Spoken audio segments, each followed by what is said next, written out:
لا سيما بقية الله في الأراضين روحي وأرواح العالمين لتراب مقدمه الفداء ولعنة الله على أعدائهم أجمعين من الآن إلى يوم الدين أما بعد. For the hastening and return of our beloved Imam, recite salawat. Allahumma salli ala Muhammad wa ali. For us to be of those who get to see the Imam in our lifetime and inshallah be of direct service to him, recite the second one louder.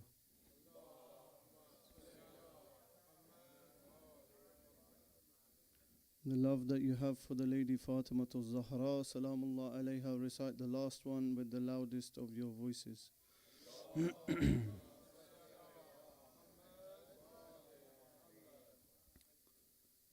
My respected elders, dear brothers and sisters, assalamu alaikum jami'an wa rahmatullahi wa barakatuh. Alhamdulillah, Allah has given us this tawfiq again to gather on a Thursday night to remember the teachings of the Ahlul Bayt. And inshallah, we are amongst those that Imam Sadiq alayhi salam did dua for us by saying, Rahimallahu abdan ahya amrana. We come together, be it a Thursday program or Jamaat Salah, to revive the affairs of the Ahlul Bayt alayhim salam. So it's important that we come to these gatherings with sincerity, with a connection to Allah. You don't come here because of me, you come here because of the Ahlul Bayt. You come here because you want to get closer to Allah, and this is one of the means that we have to get closer to Him, meeting the mu'mineen, gathering together and listening to words of the Quran and the Ahlul Bayt. With that being said, as many of you may have seen on the poster, the series that I've chosen to speak about is the Nahjul Balagha. Because as followers of the Ahlul Bayt alayhim salam, we always see this book on our shelves. Beside the Quran we have Mafati al-Janan, and then you have Nahjul Balagha on your shelves. But unfortunately, many of us have not read this book completely in our whole lifetime. As followers of the Ahlul Bayt alayhim salam, who say Ya Ali, we say he's Amir al-Mu'mineen, Imam al-Muttaqeen, yet his words we have not read. His words we have not pondered on. His words we haven't reflected into our lives, where you see many non-Muslims, many Sunnis, how much efforts they have put into studying this book. Before we go on to letter 53, the Amir al-Mu'mineen alayhi salam, Ali ibn Abi Talib, Allahumma salli ala Muhammad wa ali Muhammad wa ajil farjam. Before we get on to that, it's important for us to talk about this book a little bit. Because it's easy going to one of the short sayings or one of the letters when we want to talk about taqwa, we go to the sermon that talks about the muttaqeen. Or when it comes to the first khutbah, how Amir al-Mu'mineen introduces Allah, one of the most eloquent, the most difficult for us. Every word of Amir al-Mu'mineen is difficult for us to understand. I don't understand. We try, we translate, we look at the words of our scholars, but Nur, only Allah will know. Only the Prophet will know what Amir al-Mu'mineen meant when he wrote these words in Nahjul Balagha. This book is not compiled by Amir al-Mu'mineen. Sometimes in our communities we think this is a book that Amir al-Mu'mineen he wrote himself. This is not written by Amir al-Mu'mineen. This book is a compilation by Syed Radhi or Sharif Radhi, which he completed around in the year 400. And these are compilations of what? Sermons, khutbahs, letters, and some of the short sayings. So there's three aspects to this book. Sometimes ulama, they recommend, if you want to go through this book, start with the shorter sayings. It's easier to grasp. They're short, but they have a lot of meaning. Start with that, then start going through letters, certain letters, and then go through the khutbahs. Recite salawat, please.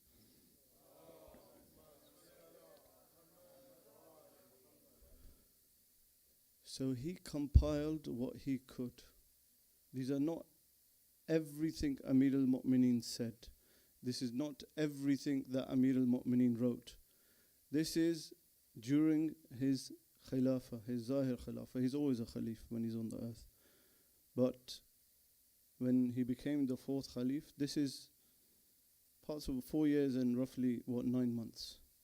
It's Amir al-Mu'mineen talking about those times, previous times, and he's compiled this and put this together. So we have to understand that. This is not the words of Amir al-Mu'mineen. These are not written by Amir al-Mu'mineen, written by Sharif Radi. And not any scholar, one of our great scholars. That's why you see many scholars and researchers spend majority of their life working on Nahjul Balagha. Only certain parts. There's a brother, Syed, from our community that's been working on this for years. I think Dr. Syed Amjad Naqvi, I don't know how many years it's been. I think recently it got published, the translation, just trying to translate the words of Amir al-Mu'mineen in a sense that it reflects the Arabic. Because there's many subtleties in Arabic that we do not have in English. Now, Sharif Radi, Sayyid Radi, he named this book, what? Nahjul Balagha. Now, often we translate this as, I think it's peak of eloquence. But it's not just the peak of eloquence. Of course, the words of Amir al-Mu'mineen are very eloquent, but Nahj is more of a path. Nahj is a path of eloquence, balagha, being baligh, or rhetoric. Because these words cannot be matched in any sense. After the Quran, we do not have in this much detail about Tawheed, about Ma'ad, about Nabuwa, in any other book other than Nahjul Balagha. Recite salawat, please. أنا دار الصلوات على محمد وآل محمد.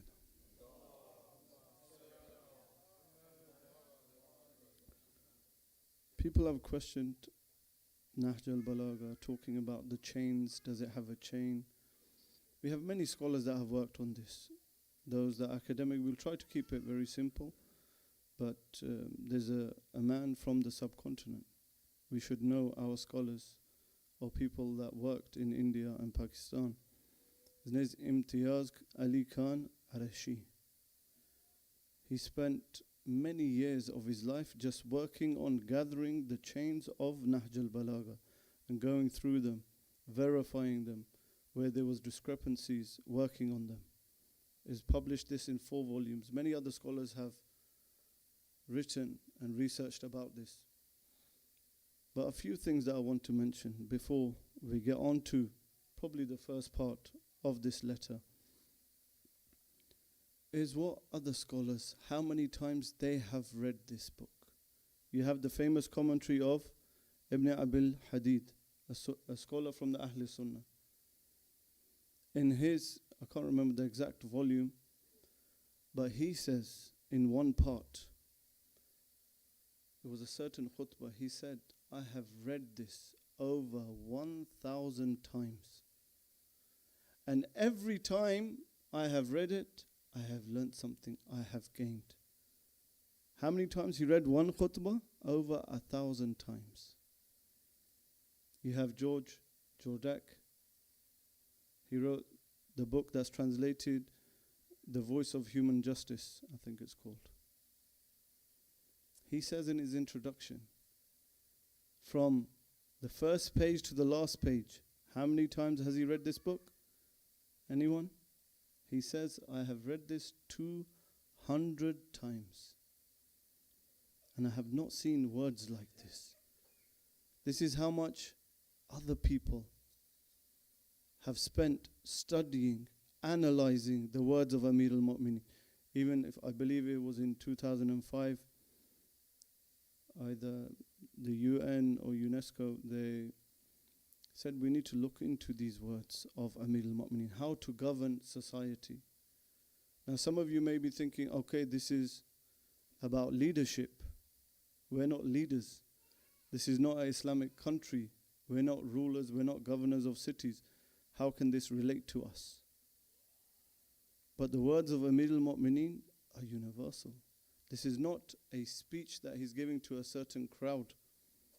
Especially this letter, when we start going through it. It's his written words. It says, Kataba, he wrote this. When someone writes something and says something, it's very different. There's no coincidence in what comes first, what comes second, what comes third. Especially from a man like Amir al-Mu'minin. Who is he? When we say he's Amir al-Mu'minin, Imam al-Muttaqin, how we say he's going to be our Shafi, he's going to be our Shafi. He's there whether you're in the West, whether you're in Maghrib or Mashriq. He's there. This is the status of a man who the Prophet spoke about. The Prophet says that no one understands you, no one has your ma'rifah. Ghayri wa ghayrullah. The greatest man on earth, Rasulullah sallallahu alayhi wa alihi wa sallam.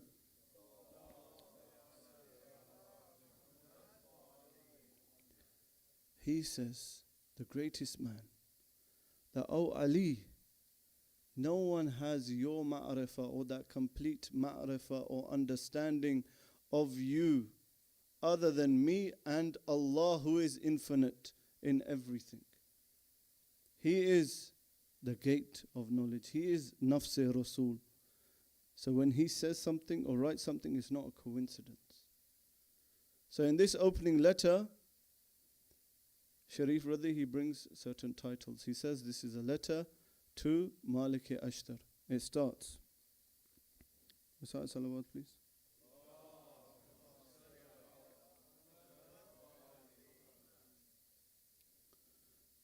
Look how beautiful this is. How this man, Amir al-Mu'minin, his first line is enough for us to just speak about and think about. The first line in his letter to Malik. And who is Malik? He's not any ordinary person. Malik Ashtar. He was a great follower, lover of the Ahlul Bayt. During his Khilafah, he is the first one to do bay'ah, give allegiance to Amir al-Mu'minin. And by the way, this letter that was written for Malik, for when he was the ruler of Misr, Egypt, he didn't get to Misr. He didn't govern. He didn't rule. He was killed and martyred on the way. He was poisoned on the way. So there's a reason why these words were written. Amir al-Mu'minin knew he's not going to get there. He has that ilm. Allah can give him that ilm. But what's written, it will reach anyone who reads that book or that writing. And Amir al-Mu'minin, when that news comes to him about Malik, he cries a lot. And this is enough. You know how he introduces Malik? He says, Malik is to me how I was to Rasulullah. Allahu Akbar. Look at the status of this man.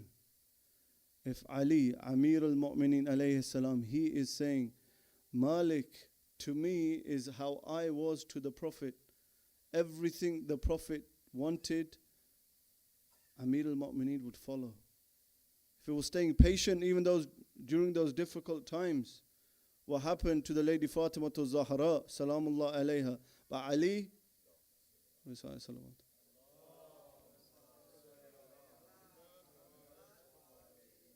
Ali will obey. Whether he's in pain or not, what's important is what Allah wants. If the Prophet tells him to stay patient, he will stay patient. No, okay, this is my opinion. I think you should do this. I think you should say this. Maybe we should do this. No. Whatever he says, I will do. He is the commander, I am the slave. I will listen. I will not have my own opinion. This man, he starts writing a letter to Malik. He says, هذا ما أمر به عبد الله علي أمير المؤمنين مالك ibn al-Harith al-Ashtar. The first lines, the first words of Amir al-Mu'mineen, he reminds Malik and every single person, every single Shia, every single follower of the Ahlul Bayt alayhimus salam, that Ali, how does he introduce himself? How does he introduce himself to the world? How does he introduce himself to his governor? He says, this is an order from Abdullah. This is an order from a slave of Allah. He doesn't say this is an order from Hujjatul Islam, this, Allama, this. Saying me. You know all the words the Prophet has said about me. You know my status in the Quran. You know all the ayats that have revealed about me. No, he doesn't do nothing about that. He doesn't say anything about that. First thing he says, for any ruler, any leader, you need to see yourself as a servant, an abd. Because when you do that, everything else doesn't matter. The relationship that comes first is you and Allah. You're going to rule, be it or lead on that football pitch or your team or at work or in the community or volunteering or on projects or your family within the house. We have leadership roles. The first thing that every single one of us should remember is that you're an abd. And those around you are abds of Allah. They have an association with Allah. Sometimes we forget this. We forget that every single one of us in this community of the mu'mineen, they are servants of Allah. When they have that title, they deserve respect. They have dignity. They have honor. We've mentioned this many times. The status of an individual, you need to remember he's an abd of Allah. His sanctity is greater than the Kaaba itself. So when you have those arguments with the mu'mineen, with your wife, with your father-in-law, mother-in-law, you need to remember all of them are Abdullah. They're servants of Allah. Recite salawat, please.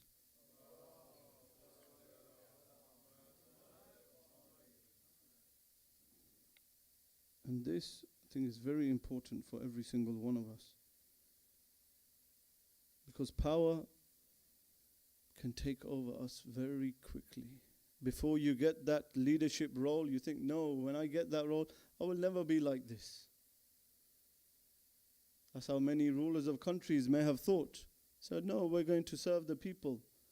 But when power comes, when money is involved, when people are involved to praise, to get praise, they will do anything to keep that seat.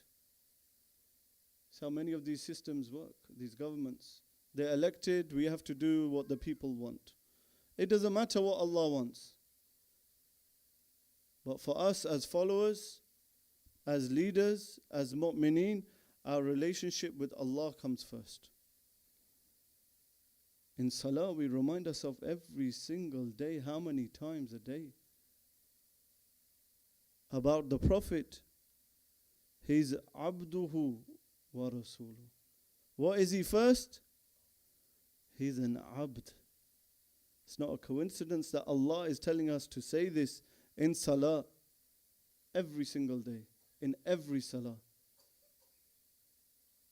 To remind you, your Prophet is an abd. You think you've got something, you've got some wealth, you've got some knowledge, you've got amama on your head now, you're driving a nice car, you've been running this, group for this many years, that gives you something. So no, Malik, first remember that you're an abd of Allah. Recite salawat, please. We go on to a few points. At the start, he introduces himself like this. Clearly, this is from this man to this man. He doesn't leave any discrepancies, so everyone will know that this is for this person. Then he gives an outline, even though this is the longest letter in Nahjul Balagha and the most jami' in Nahjul Balagha. At the start, he outlines what I want from you, what you should do, what your roles are, what your responsibilities are. In a few words, in one line, he says, these are your responsibilities, and then he starts saying, giving the advice, what to do, how to do it. He starts, he says, Malik, your responsibilities, what are they? Jibayat al-kharajiha wa jihad aduwiha wa istislaha ahliha wa imarat biladiha. He says, okay, these four are your responsibilities. Malik's been appointed. What do you need to do? You're going to be the ruler of Misr. You're going to lead people. The first thing he talks about is wealth, finances, economy. Sometimes, we talk about wealth, how sometimes it can lead you to many vices and take you to hell. That's when it's used in the wrong way. But to rule and to govern a people, the first thing Amir al-Mu'mineen wrote, not said. It's not a coincidence. He said the first thing is jibayatu khirajiha, thinking about the welfare of the people, the financial stability of the people. That's how much Amir al-Mu'mineen cares. He knows salah, saum, all of these actions without wealth, they're not going to have much depth. If people are hungry, people don't have work. No, finances are very important for any community. We should become independent in a way. You're always dependent on Allah, of course. But we should always find ways of earning our finances. Sometimes it's embarrassing. You go to certain places and they have to constantly ask people donation. We need a donation. We need a chair. We need lifts. We need books. We need this. Isn't that embarrassing? Allah has blessed us with intellect. Why can we not work or find ways of earning? Why is it other people even have to ask? That's our fault. If I know, for example, there's a need in the community, we need some books, and I know I'm wealthy, why does someone in the center have to remind me of that? He's a mu'min, I need to fulfill his need. This is going to help our community. This is what the Ahlul Bayt teach us. When your brother needs help, without him asking, you help him. And that can come with responsibilities, not only finances. If you know there's a need in the community, if someone's not doing it, I have the skills, okay, let me take up that responsibility. It's giving career advice, if it's giving financial advice, anything. Marriage advice, counseling, therapy. If you have those skills, you provide it to the community. The second, Amir al-Mu'mineen, after the economy, says, وَجِهَادَ عَدُوِّهَا. Security is very important. Knowing your enemies is very important. You cannot let the enemies attack you. We need to prepare. Are we scared of these words? Any time we mention this word, it's okay, we translate as struggling against your enemy. Recite salawat, please.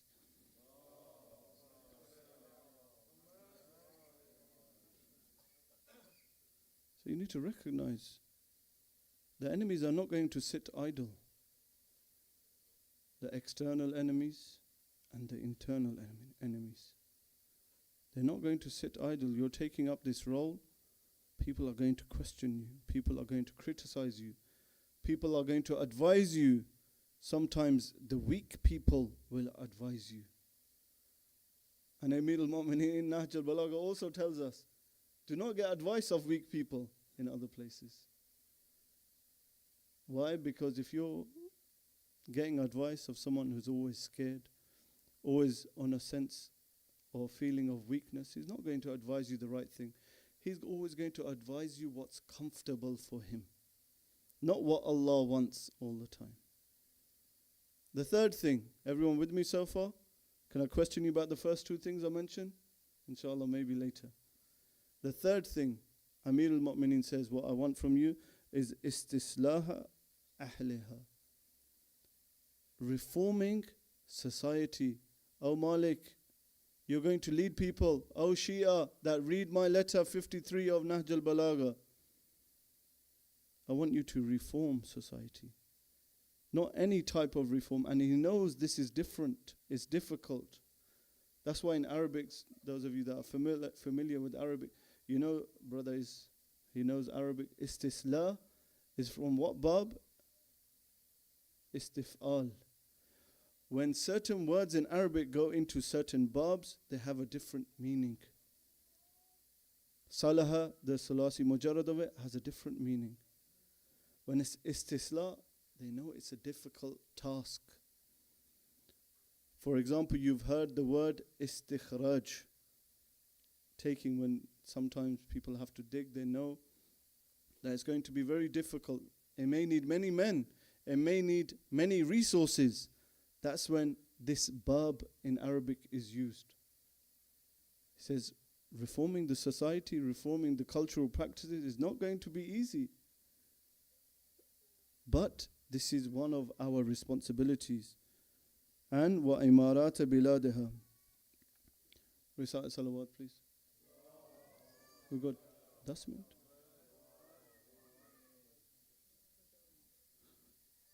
I thought it was 10 minutes, they said 3-4 minutes.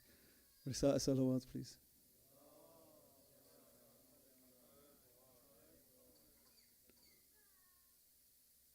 We'll continue with the rest of the letter over the coming weeks. But after mentioning these, the economy, the enemies, reforming society, and cultivating that land, not using and abusing that land, actually building that society. He says the first thing, Malik, this is the first order. He says, Amarahu bitaqwallah. Amir al-Mu'mineen, Imam al-Muttaqeen, the first order to a leader. Bear in mind, these are not coincidences. They may be boring for us, but we need to ponder over these words. Every single word, every sentence of Amir al-Mu'mineen. Why? Why this? How come? What does he mean? This came first. Okay, what does it even mean? Why is this word in this bab, for example? Now, you're going to rule people. He doesn't say, okay, people are going to be hungry, they're going to do this or do that, focus on myths, people are like this. He talks about that later on in the letter. He talks about that part that is famous, everyone knows, that a person is either your brother in faith or your equal in humanity and creation. This is part of this letter. But he says, Malik Ashtar, I order you to taqwallah. The first thing, Malik is taqwa, is an internal state. Before thinking about external, you need to think about yourself internally. Taqwa, we translate it as God consciousness or God, God wariness or God fearing, but these are not correct translations, to be fair, to be honest. People try to say this to get the gist. But taqwa really, this waqaya, when we say waqina adhab an-nar as well, taqwa is a state. It's an internal state that you reach that prevents you from doing other things. When we say God fearing or God wearing, we're not scared of Allah because He wants to punish us. He loves us. It's because we know Allah is going to be just and we fear our actions. Taqwa is a state. Says Malik, the first thing that you need to do is look internally. Before questioning anyone from your community or the people that you're going to rule, ask yourself. Because this I gets in the way and causes many issues. In communities, in families, on the world stage. When it's always about you and feeding this ego and nafs, it can cause unimaginable pain and suffering on other people.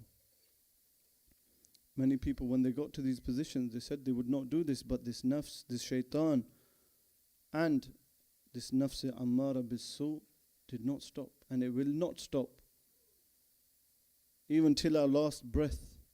That's why you have even certain recommendations when you're in ihtizar, when you're in your last moments of death, that someone says talqeen to you, reminds you of bearing witness to the oneness of Allah and the prophethood of Rasulullah and the wilayah of the Ahlul Bayt alayhim salam. Because in some of the narrations in Al-Kafi it's mentioned, keep saying this, remind them, because shaitan wants them to leave this world without iman. So keep repeating it to them, because in the last moment shaitan does not stop. Us as followers of Imam al-Muttaqeen, taqwa, how can we build this state? Internally question yourselves, accountability, do some self-accounting. We do our accounts for our wealth, right? But when it comes to ourselves, we don't. These words of Amil at the start, we need to ponder over. Tawfiq, we'll try to expand on some of the other words, because there's many lessons that we can take on how to treat others, how to be at war, how to be with non-Muslims, how to run, how to govern, how to speak to Allah. These are all in the words of Amil. They're all in Nahjul Balagha. May Allah give us the tawfiq to act on the words of Amir al-Mu'mineen. We ask Allah to hasten the reappearance of our 12th Imam. We ask Allah to make us of those who get to see the Imam in our lifetime and be of service to him. O Allah, we ask you, bihaqqi Muhammad wa ali Muhammad, to forgive our marhumeen of their sins. O Allah, forgive our major and minor sins. O Allah, all those that are sick in our communities, those that doctors may have given up on and may have diagnosed them with terminal illnesses. O Allah, we ask you by the right of Muhammad wa ali Muhammad to give all of those that are physically sick and spiritually sick shafa. O Allah, all those that are in debts, help them repay their debts. For Allah to accept everything that we have said, recite 2 loud salawats ala Muhammad wa ali Muhammad. Allahumma salli ala Muhammad wa ali.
أعوذ بالله من الشيطان الرجيم بسم الله الرحمن الرحيم إن الله وملائكته يصلون على النبي يا أيها الذين آمنوا صلوا عليه وسلموا تسليما